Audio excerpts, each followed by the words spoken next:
So I'm pretty sure by now that you guys have heard about the earthquakes that took place in Venezuela. So let me break it down to you guys. So the reading of Revelation 12, it tells us that the dragon couldn't get the woman and the child, which is Jehoshua. So he's going to go after the remnants. That's in the reading of Revelation 12. So Satan and the other nations, Gog and Magog, will be joining him to go after the remnants, Gog and Magog, of Russia and China.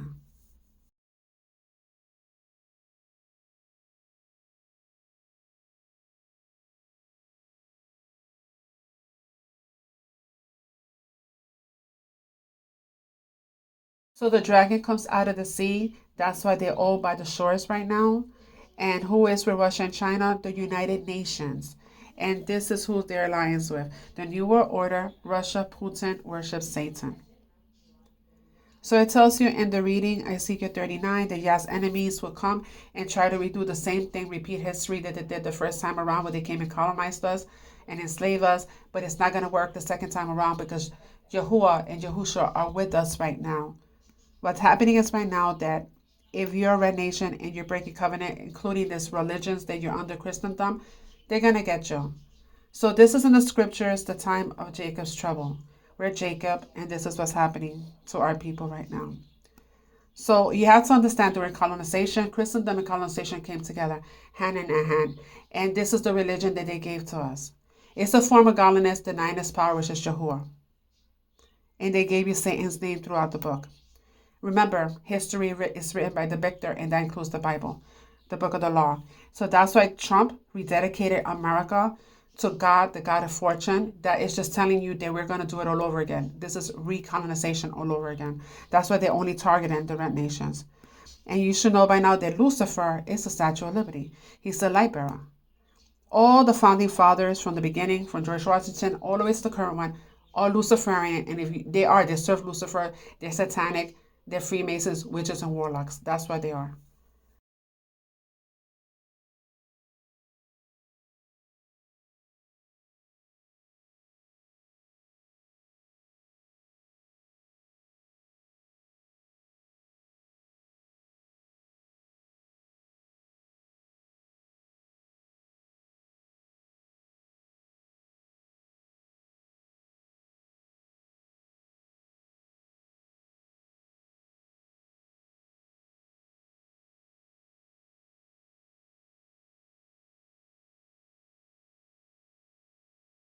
So the head of Leviathan sits right there by Caracas, Venezuela, Santo Domingo, and I'm going to go to Cuba in a minute.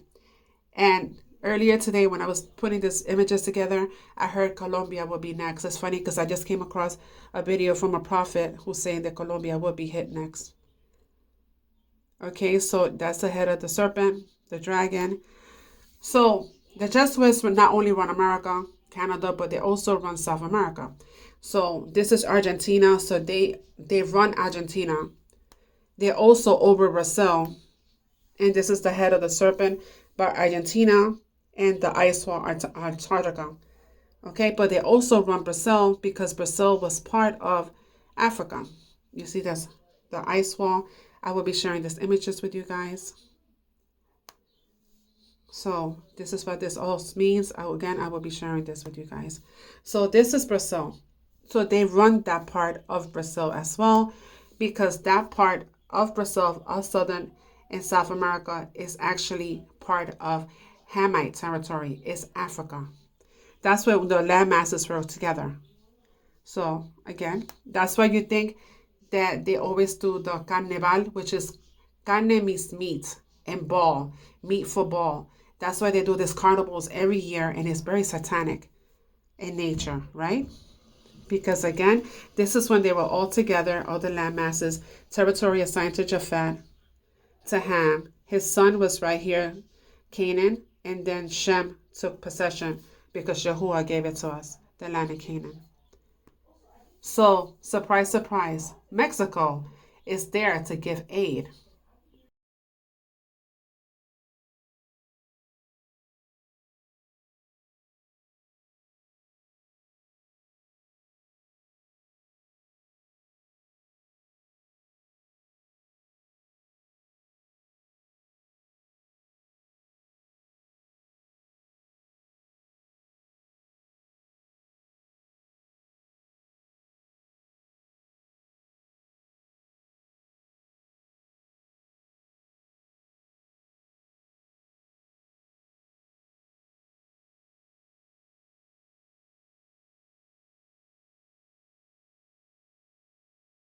And for those that don't know, the president of Mexico is Khazarian. And if you haven't noticed, the flags of Italy, Iran, and Rome, Mexico, they all share the same colors because this is an Iranian system that runs the world. And Ishmael, the Arabs, are behind the slave trade. It goes all the way to the Bible. So no wonder that Mexico is there. Not only is Mexico there, Israel, for ISIS, Roanel, are there as well. The ones with the deep pockets and the ones that are behind human trafficking.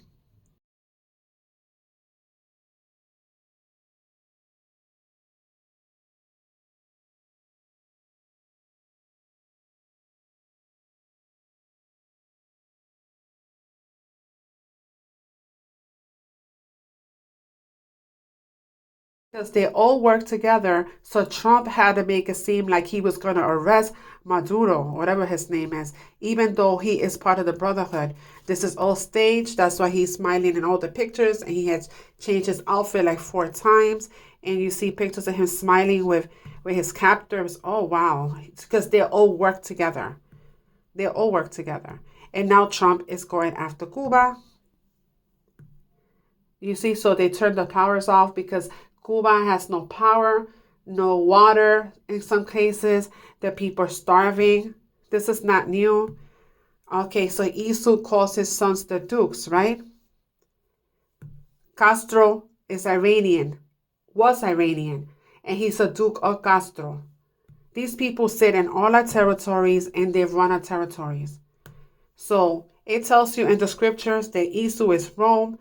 They work together, and Esau will end this world, and Jacob will start the next world, and we are Jacob. That's why they're going after Jacob. District of Columbia, Washington, D.C., City of London, Vatican City, they all work together. They're all Iranian. The Rothschilds are over the House of London. They're also over you see the guardians of the Vatican Treasury, and over, guess what? Human sacrifice. Slave and drug trade. And as you can see here, from the Rothschilds, you see, Epstein Island, child trafficking, all of it, it goes together. What do you think is going to happen when now they go to do aid over there? Who's going over there? Israel, the Rothschilds, right? Mexico, also, she's Khazarian. They're all going there. Save the children.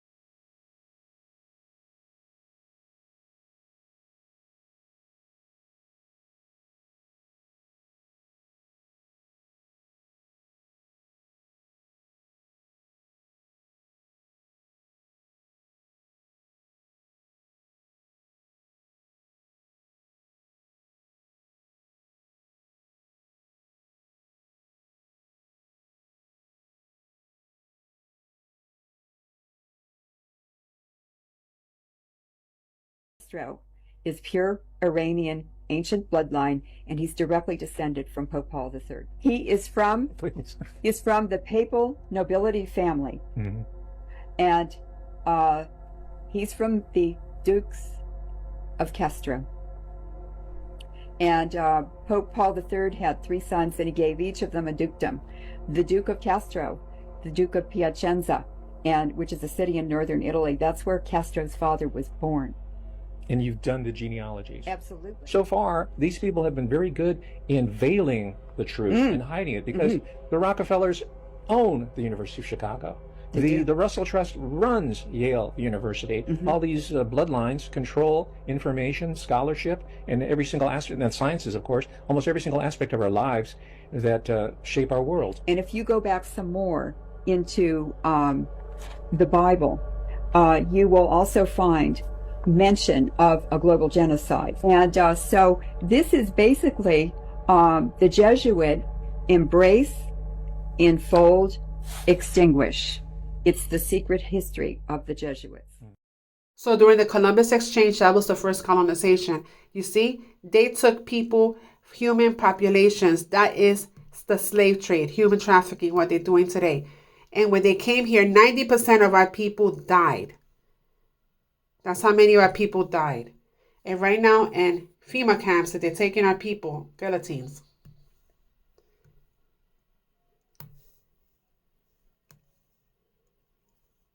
I will be sharing this again with you guys. And at the top, you see where it says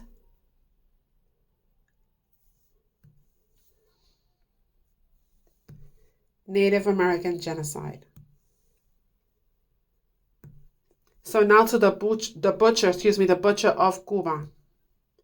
Because I noticed that a lot of the images that they like to show of the fake Holocaust that they say that happened to them, it did not really happen. Look it up. There are a lot of videos showing proof that there was no Holocaust for those people. They run the world. But our people did. And I believe that a lot of the pictures that they use, that is them, it was really our people.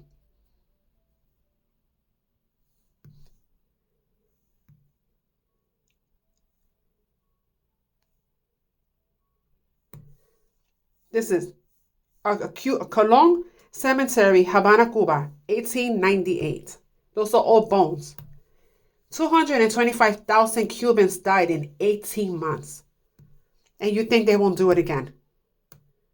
And you think they won't do it again.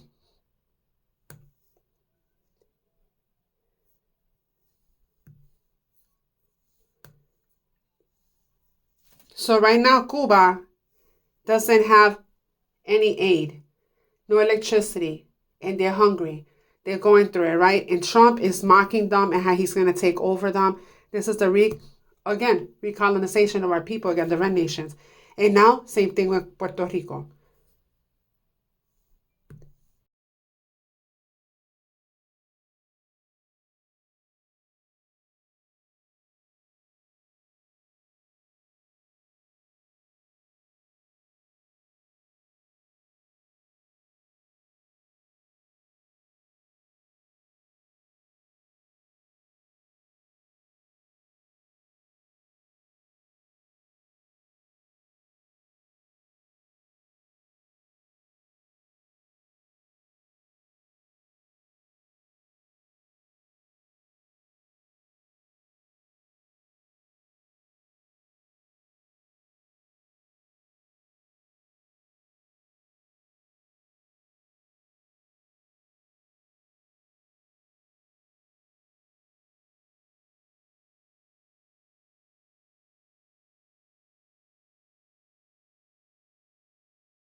Say that day zero is coming to Cuba, meaning that Cuba is most likely going to fall very soon because they have no way of getting resources.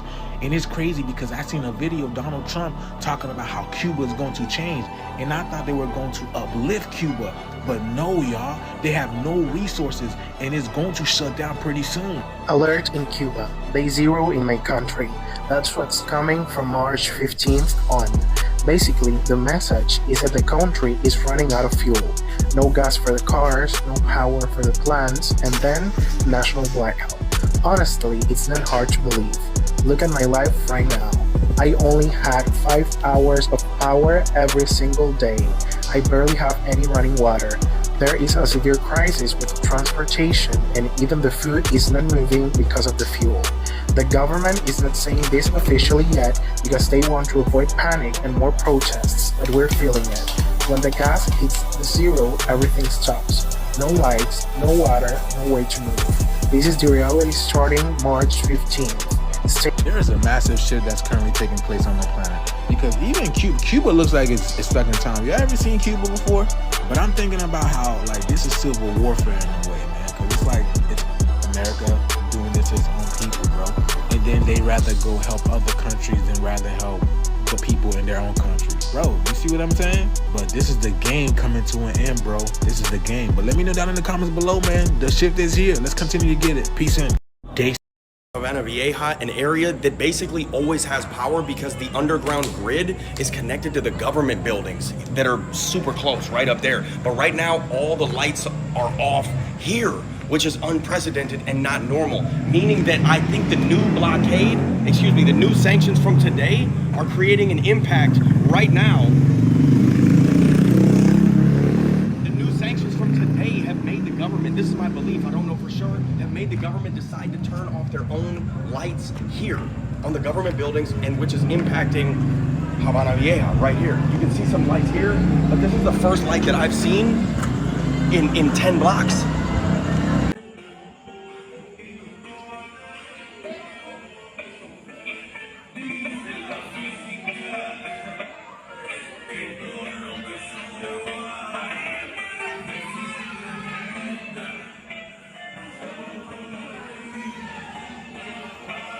So Puerto Rico is also suffering from power outages and water supply. The water's gone, right? They've been losing the water and electricity as well. Puerto Rico is known as the Isla de Cordero, the island of the Lamb. There's the Lamb. And the seven seals, the book of Revelation. Yahushua is considered the Lamb. There's the coat of arms of Puerto Rico. That's the land. That's the seven seals. And that's the book of the law. Because Puerto Rico is the island of Ephraim, the son of Joseph. And that's why Trump hates our people so much and the red nations. He calls our people dirty and poor. Our island is dirty and poor. It's poor because they've taken everything away from us and left us nothing. So this is Esau. So we need to get out of her and reclaim who we are again. Go back to Yahushua, and go back to the Torah and get away from these religions. I also explained this in another video, order out of chaos. So Trump is doing chaos magic, and Obama would be the one to bring in the order, because there he is defending Puerto Rico. He is the son of perdition, people. So don't fall for it.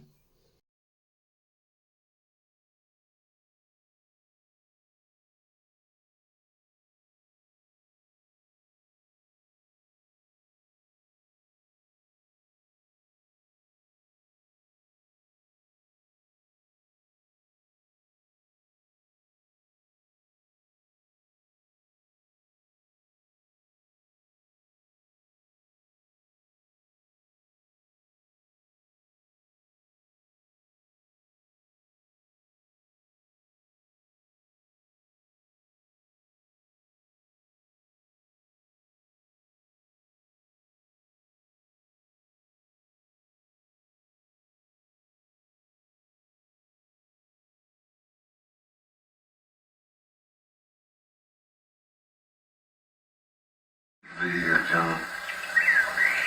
I've heard that a dark cloud has fallen on the white path you were walking.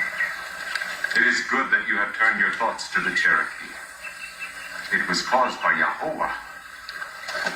We are in trouble, Raven, and Yahuwah has sent you to give us counsel.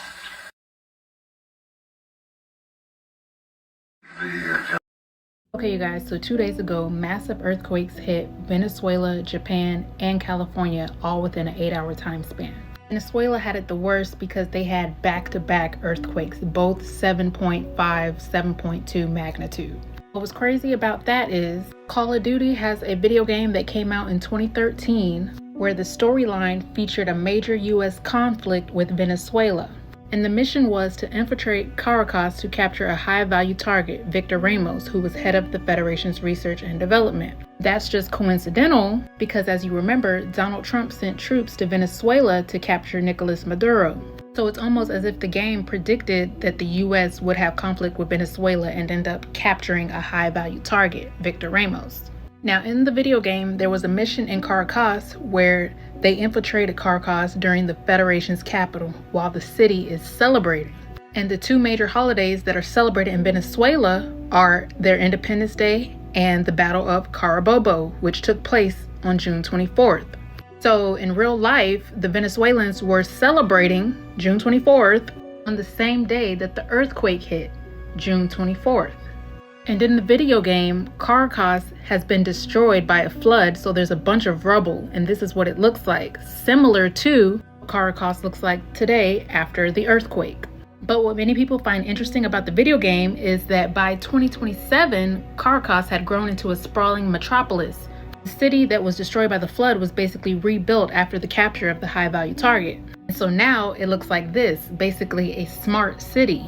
So some people are wondering, was this earthquake caused so this city could be rebuilt into a smart city like Call of Duty predicted? Because 2027 is just next year, you guys. So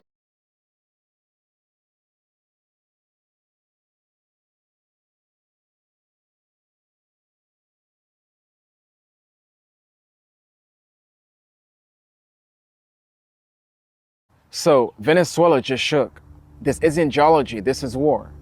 On June 24th, 2 earthquakes hit Venezuela back to back.